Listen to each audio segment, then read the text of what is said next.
Welcome to Study Loop.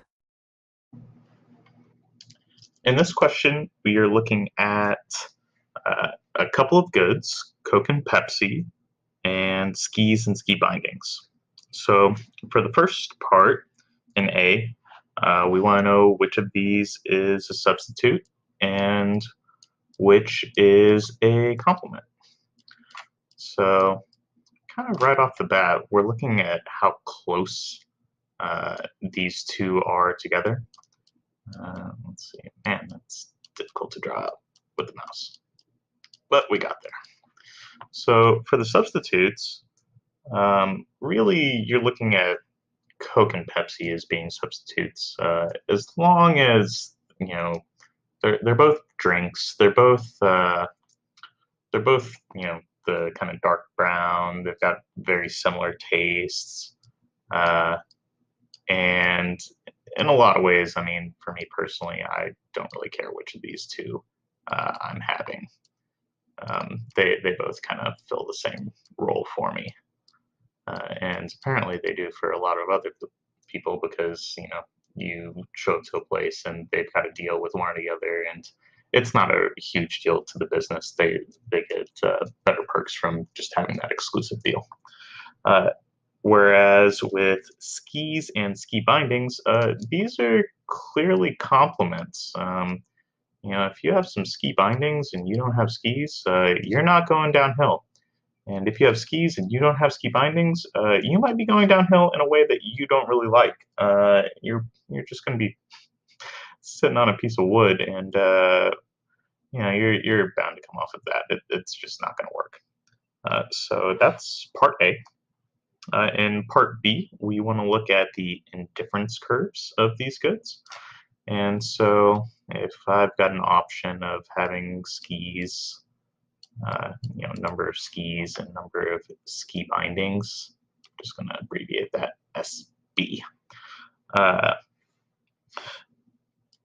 if I am uh, buying complements, then really uh, I'm not going to get a whole lot of out of having a whole bunch of extra ski bindings.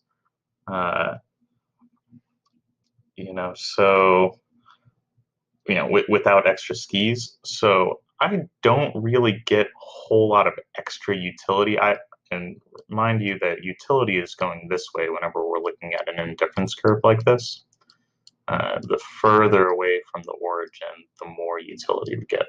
So, uh, and even in the extreme case, uh, I would actually be uh, dealing with an indifference curve that might look more just straight like that. If I can't use one without the other, then my utility isn't going up regardless of how many, in this case, skis I have, if I don't have an additional ski binding to go with it. So, let's say I have one ski binding over here, I can have 4, 6, 8, 10, 12 skis, and it wouldn't matter. My utility is not going in the right direction. And you can contrast that with the substitutes where really, because I get the same amount of enjoyment out of either one, then actually the budget curve starts looking just exactly like the indifference curve. It would be exactly the same because if I get one more, then I'm going to shift out, and it doesn't matter which one I get. I can get an extra Coke. Oh yeah, let me do that over here. So there's Coke and there's Pepsi. If I get one more Coke, I'm just gonna move out to wherever that met up to. If I had two more, I move to two. And the same thing goes with Pepsi, where it's like if I get one, great. If I get another, great. If you give me one of both, then I move out to here kind of regardless. So uh, that one, substitutes have straight indifference curves, and complements have bowed indifference curves.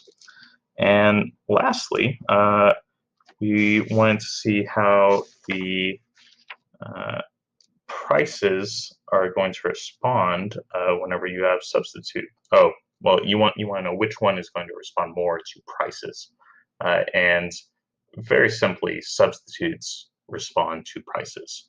If Coke costs $1 and a Pepsi costs $2, then I'm buying Coke every single time.